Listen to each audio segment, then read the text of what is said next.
ვადიმ ზელანდი, რეალობის ტრანსერფინგი.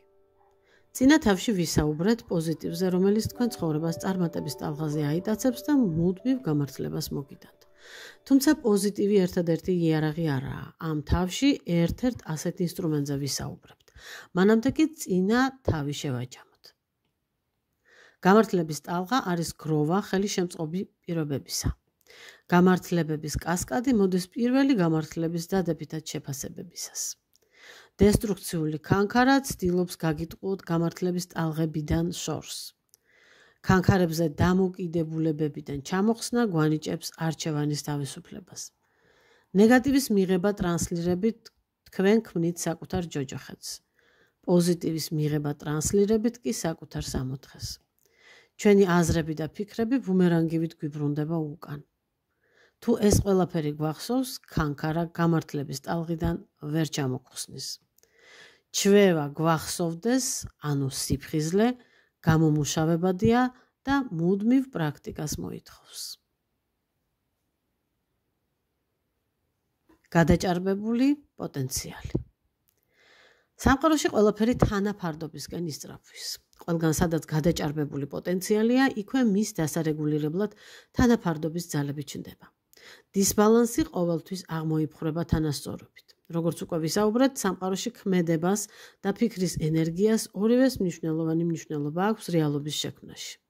თანაფარდობის ძალები ათანასწორებენ ფიქრის ენერგიასაც. გადაჭარბებული პოტენციალი იქმნება მაშინ, როცა ვინმეს ან რაიმეს ვანიჭებთ გადაჭარბებულ მნიშვნელობას.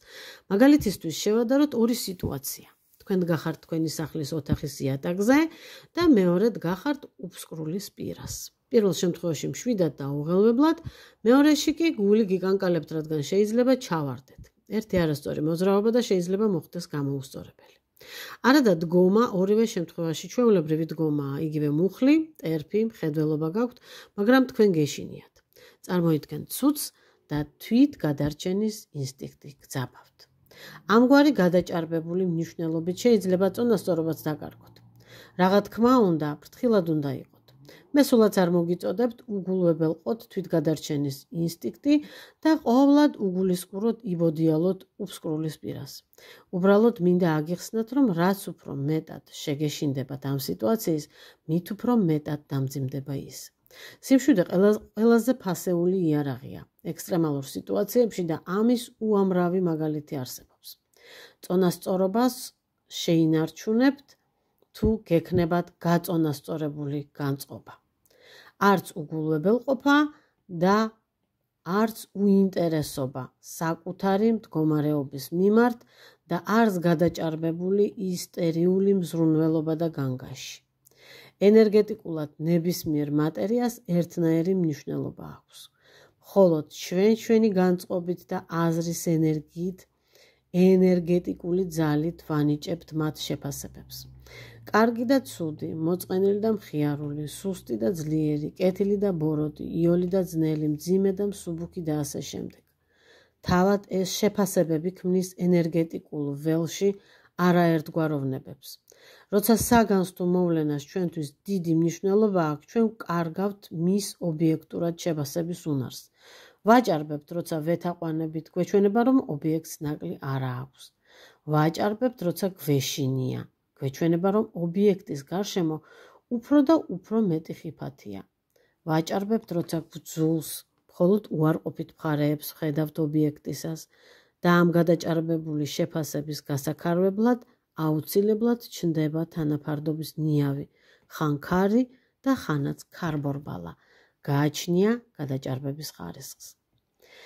თანაფარდობის ქარი ყოველთვის იქით მიგვაქროლებს, საითაც სულაც არ ვისწრაფვით და გვაშორებს იმას, რაც ძალიან გვინდა. ასე გამოდის, რომ რაღაც უხილავი, უსინდისო კანონი ჯინაზე ჩვენს წინააღმდეგ მოქმედებს. არსებობს მოსაზრება, რომ თუ მთლიანად გადავარდებით, სამუშაოში წარმატებას მივაღწევთ. რა თქმა უნდა, მონდომებას და გულიან მუშაობას ვერავინ შეცვლის, მის გარეშე არაფერი გამოვა. თუმცა ზედმეტი არაფერი ვარგა.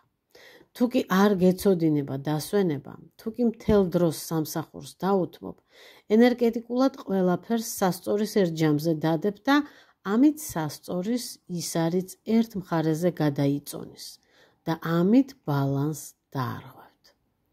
გარშემო ადამიანები თქვენგან განსხვავებით ზომიერად მუშაობენ, ზომიერად ისვენებენ, ზომიერად ინდომებენ და თქვენზე უკეთეს შედეგს აღწევენ. თქვენ კი მუდამ გადაღლილი, გაღიზიანებული და დაძაბული ხართ და ეს უსინდისო კანონი თანაფარდობის ქარმა რომ მოიტანა, სულ უფრო და უფრო მეტ პრობლემას გახვედრებთ და ვერაფრით მიიწევთ წინ. ცხოვრება ბუმერანგია, სარკია, რომელსაც რასაც დაანახებ, იმას აირეკლავს. თქვენ დაანახეთ თქვენი თავდადება და მაინც მოგცათ ზღვა საქმე, რომელიც იმდენ შრომას მოითხოვს, თავის ასაწევად არ გეცლებათ და მუდამ თავი გექნებათ დადებული. თქვენ კარიერული პროფესიული წინსვლა გინდოდათ და ისე მაგრად მიაჭირეთ ფეხის სიჩქარის სატერფულს, რომ გზად გაგაჩერათ საგზაო პოლიციამ, დაგაფიქსირათ კამერამ და არ დაახანა ჯარიმა. ამ ყველაფერს ხომ ჯობდა წყნარად გევლოთ, დაგესვენათ, გზად შეჩერებულიყავით და წყალი დაგელიათ. გარშემო ბუნებით დამტკბარიყავით, საყვარელი მუსიკა ჩაგერთოთ და ასე სიამოვნებით მისულიყავით დანიშნულების ადგილამდე. რეზიუმე ასეთია. შეგნებულად და გააზრებულად უნდა შეცვალოთ დამოკიდებულებები და დაწიოთ გადაჭარბებული მნიშვნელობები. იქნება ეს სამსახური, ურთიერთობები თუ ნებისმიერი სხვა სფერო. გაწონასწორებული მიდგომა აწონასწორებს და ამსუბუქებს ან სულაც აქრობს პრობლემებს. უпростоრად ისინი აღარ წარმოიქმნებიან. თქვენ კი სულ იოლად მიცუნცულებთ ნებისმიერ მიზნამდე, რომელიც მიუღწევლად ან უკეთეს შემთხვევაში რთულად მისაღწევად გეჩვენებოდათ. სულტყუილად. არ არსებობს რთული და იოლი, მძიმე და მსუბუქი, მიუღწეველი ან მიღწევადი. ეს მხოლოდ თქვენი გადაჭარბებული შეფასებაა. როგორც შეაფასებთ, სწორედ იმ ფასად მოგეყიდებათ. ნუ შეაფასებთ გადაჭარბებით, ნუ გადაიხდეთ ზედმეტს. თქვენი სამსახურის ქანქარას მხოლოდ თქვენი ენერგია უნდა და რაც უფრო მეტად მოინდომებთ, უფრო მეტად იქანქარებს და მეტად დაგხლით. სამსახურში, როგორი საყვარელიც არ უნდა იყოს, გააქირავეთ თქვენი ხელები, ცოდნა და არა თქვენი გული. თქვენ ხომ მხოლოდ სამუშაოდ არ დაბადებულ ხართ. ვინც დასვენება არ იცის მუშაობაც. ყველაფერი გააკეთეთ ზომიერად, ნუ იფორიაქებთ და ემოციებით ნუ გადაიღლით თავს და ქანქარა ვეღარაფერს ჩაეჭიდება. მას მხოლოდ თქვენი ემოციის ენერგია უნდა. გააქირავეთ საკუთარი თავი. თქვენ ამაში გიხდიან ხელფასს, მაგრამ ამ გაქირავებისას იმუშავეთ, ნუ მოიქცევით უსინდისოდ და ნუ გააფუჭებთ საქმეს. ვიცი, ბევრს დაგაინტერესებთ უემოციოდ როგორ ჩავდო საქმეში გულიო. გააჩნია საქმეს. თუ ეს საქმე თქვენი მიზანი და ცხოვრების დანიშნულებაა, გულისა და ემოციის გარეშე არაფერი გამოვა. ეს მაშინ, როცა თქვენი პროფესია, ხელობა, ნებისმიერი საქმე, სიამოვნებას განიჭებთ და ფრთას გასხამთ, ისე რომ დაღლას ვერ გრძნობთ. დიდი ბედნიერებაა თუ კი ადამიანი ისეთ საყვარელ საქმეს პოულობს, რომელიც შთააგონებს და აძლევს ქმედების ძალას. ამაზე მოგვიანებით აუცილებლად ვისაუბრებთ. ახლა კი გადაჭარბებული მნიშვნელობის სხვა ცხოვრებისეულ სიტუაციებზე მოგითხრობთ. უკმაყოფილება და განკიცხვა. დავიწყოთ საკუთარი თავის უკმაყოფილებით. როცა ადამიანი ვერ ეგუება საკუთარ ნაკლს, გარეგნულს თუ შინაგანს და იწყებს აქტიურ ბრძოლას. თანაფარდობის ძალები აქაც სტანდარტულად იქცევიან. რაც უფრო მეტად ვცდილობთ ნაკლის დამალვას, მით უფრო თვალში საჩსემია ის. ნაკლის აღმოფხვრა ძნელია, დამალვა კი უშედეგო.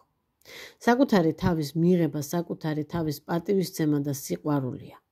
როცა საკუთარი თავი გიყვარს და ამ სიყვარულს არავითარი კავშირი არ აქვს ამ პარტავნებასა და თავკერწობასთან, არამედ გიყვარს ისე როგორც ბავშვი, ქმნილება, თვითნაბადი ინდივიდი, ვზრუნავთ მასზე, ვანვითარებთ და ვუსმენთ, მაშინ სული ხარობს და გველაპარაკება. სულისა და გონის ურთიერთშეთანხმება კი დიდი ძალაა. ეს დიდი კავშირია, რომელსაც ყველაფერი შეუძლია. და ის არის ნატურის თვალიც, ჯადოსნური ჯოხიც და ოქროს თევზიც თქვენ ხელში. საკუთარი თავის კრიტიკა და ვერ მიღება, გადაკეთების სურვილი სოციუმის მოთხოვნების შესაბამისად ძალიან არამომგებიანი მდგომარეობაა თქვენთვის. მე სულაც არ ვგულისხმობ, რომ არ უნდა ისწავლოთ, არ უნდა დაიხვეწოთ, ან არ უნდა შეიცვალოთ. ჩვენ ვიზრდებით, ვიცვლებით, ვახლდებით, შეხედულებები და გემოვნება და მოთხოვნილებები გვეცვლება. ეს სხვაა. მე საკუთარი თავისადმი პრეტენზიულ მიდგომაზე ვსაუბრობ. უკმაყოფილებაზე, რომელსაც ვგრძნობთ, რომელსაც ვფიქრობთ და ვსაუბრობთ კიდეც. ხშირად გაგიგიათ ან თავადაც გითქვამთ, რა დაბალი ვარ, რა მსუქანი ვარ, რა უსმენო ვარ, არაფერი მიხდება, კანი არ მივარგა, ვერ ვითვისებ, ნიჭი არ მაქვს, მაინც და მაინც ხუჭუჭა დავიბადე და ასე დაუსრულებლად. ვერავინ გამოგცვლით. თქვენ ხართ ისეთი, როგორიც ხართ და ნებისმიერი უნიკალური და განსაკუთრებული. რაც შეეხება წონას, მისი კორექტირება შეიძლება თუ არ გაკმაყოფილებთ. ხუჭუჭა თმას სწორდება, მუსიკალური სმენაც გამომუშავებადია. საკუთარ თავზე მუშაობას და დახვეწას არავინ გიშლით. ამგვარი წუწუნი და თავის არ სიყვარული უმადურობაა მხოლოდ. წარმოიდგინეთ ის ადამიანები, რომლებსაც სულ არა აქვთ ის, რასაც თქვენ საკუთარ თავს უწუნებთ. მადლიერება სიყვარულის ტოლფასი ენერგიაა და რაც უფრო მეტი იქნება ის თქვენ ცხოვრებაში, მით უფრო მეტი სიკეთე და სიყვარული და გამართლება იქნება თქვენი მეგზური. ნუ ამოაგდებთ თანაფარდობის ქარს, თორემ ის ცხოვრების იმ გზაზე გადაგაქროლებთ, სადაც ყველაფერია, რაც ასე ძალიან არ გინდათ. ნუ ჩაახედებთ სარკეში ნაკლს, თორემ ის მხოლოდ ნაკლს აირეკლავს და უკან დაგიბრუნდებათ დაწუნებულ გამოსახულებად. საკუთარ თავთან ბრძოლა უშედეგო წამოწყებაა და უამრავ ენერგიას მოითხოვს.